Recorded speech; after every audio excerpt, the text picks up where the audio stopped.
Shabbat Shalom, everyone. Shabbat Shalom. And Chanukah Someach. It is so good to see all of you here celebrating together. We've got lots and lots of things to celebrate. We are in the middle of a great story in our Torah portions. There are actually 3 Torah portions that cover the story of Joseph. We started last week. This week is the middle one, and next week will be the finale of the Joseph story. And it's unusual that any single story takes up this much time, this much space, real estate within the Torah. And so first of all, we have to acknowledge the power of the Joseph story.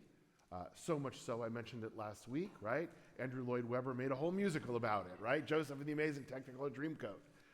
So what's interesting to me is where the rabbis chose to divide the story up between last week and this week.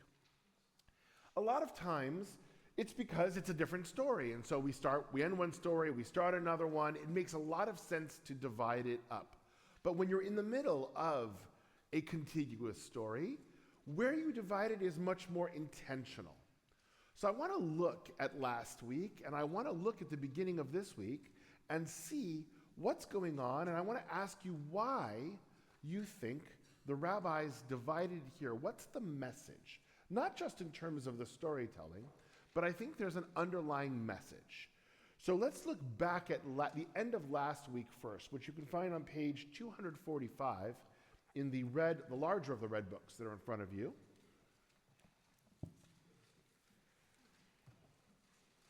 It is Genesis 40, verse 21.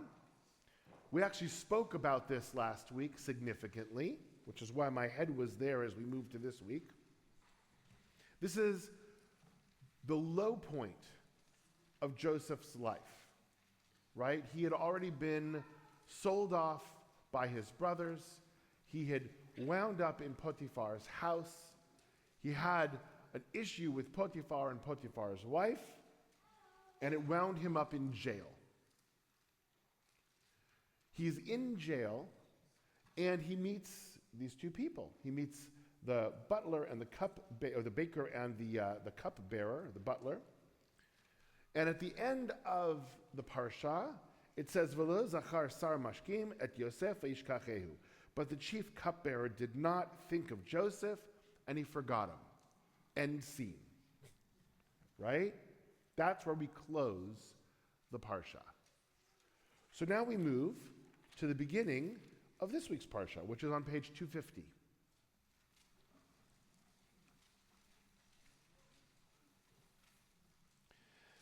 After 2 years' time, Pharaoh dreamed that he was standing by the Nile. When out of the Nile, there came up 7 cows, handsome and sturdy, right? I can't read this anymore without hearing Elvis in my head, for those who know Joseph and the Amazing Technicolor Dreamcoat, right? So, why the break here? I think there's a simple reason, and then there's a deeper reason. Why the break? What do we think?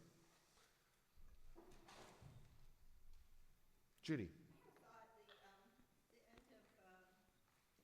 the last chapter, it says the chief cupbearer did not think of Joseph. He forgot him. It's kind of like a forewarning of when the Egyptians are going to forget about Joseph altogether. I like that. I think that's very correct. What Judy said, for those who are on our home game and who couldn't hear, let me repeat it, is this is sort of a foreshadowing of what's going to happen at the beginning of Exodus when it says, "And Pharaoh forgot Joseph." So we see this motif of important people forgetting Joseph as part of this story. Yes, I think absolutely. But why end there and start where we started in this week? Please. Because they start with Vayihi, and it was it was already 2 years that had passed. Yeah. It was a significant time span. So it was kind of like you said, end scene, he was at the lowest. And I also, you always think of him in the bore, in the pit, and they don't actually translate because he's like in the dungeon. Mm-hmm. But when they go back in Miketz, they talk about it again. It's like he's still in that pit situation, and he is like exactly like you said, he's at the very lowest. So now it's time for the story to start coming up. It's like the reverse. Good. So actually you said two things, and both of which are important, right? It makes sense to end the scene sort of there because we've got a passage now of time. And we know, if you're in a play, that's when the curtain comes down and the next act comes and it's 2 years later, right? Or the next scene, they have to change the set at that point in time. Or on a movie, right? It fades to dark and you see after 2 years, right? And then you know that you've moved ahead 2 years. And so there seems to be, on the surface level, and this is, I think, the basic answer, it would make sense to cut it here. Because you now have this passage of time of 2 years. It's a different moment. It's a different moment. Okay. Now let's think a little bit deeper. I'm going to get to you 1 second, Mark. No, please, go ahead. I was going to say, so we talked about the different parts of the story.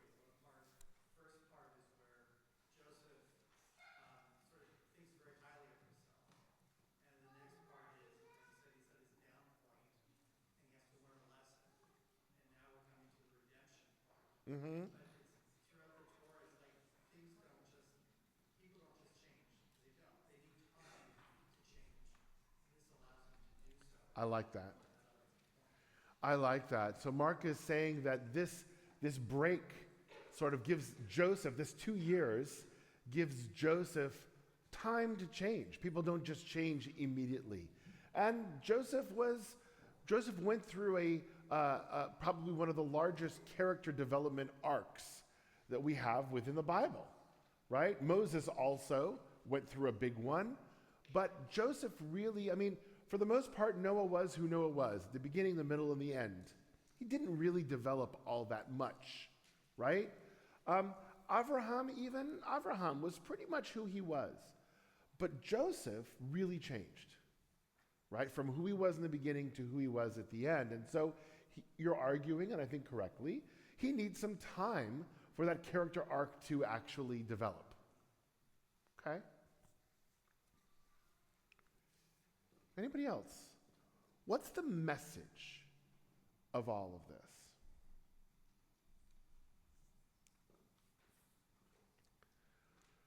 So I look at it this way. Joseph was a dreamer who got everything he ever wanted. Right? Every one of his dreams came true. But not one of them came true in the way he thought it was going to. We should think about that for a moment. Joseph ultimately got everything that he possibly ever wanted, everything that he dreamed about. He was Pharaoh's number 2. At the end of the story, he had his whole family back together again. They were all, for the most part, a happy family. There was some tension at the end after Dad died.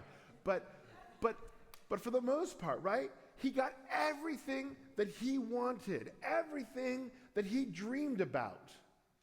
But none of it happened the way he thought it was going to. And I think that message is one of the messages that the rabbis are trying to get across to us by this delay. It makes us think about the transition from last week to this week. It actually makes us, to some degree, spend those 2 years with Joseph in prison. That's where we leave it.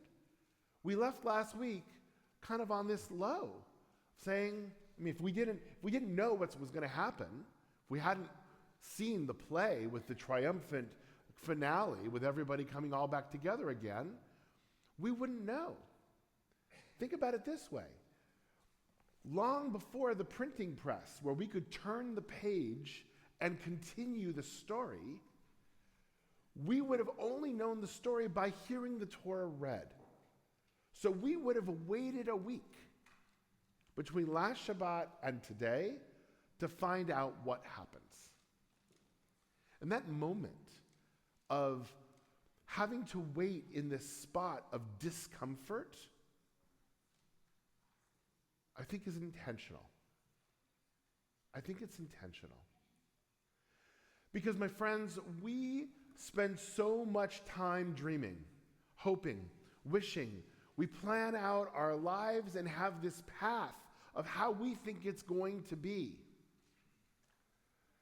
For those of us that are over age 20, right? How many of us are still on the path that we thought it was going to be before we were 20? Maybe some of us. Maybe some of us. But for most of us, the reality of life is it doesn't turn out the way we think it's going to turn out. But that doesn't mean that our dreams aren't going to come true. And that's the message of the Joseph story. That's the message. Joseph had to find his path. He had to work for it. It didn't just fall in his lap. Right? He may have thought, and I think he did, that was the beginning Joseph of the sun, the moon, the stars. Everyone's going to bow down to me. Yeah, it happened. But Joseph had to earn it. He had to work for it. He had to be involved in creating that dream.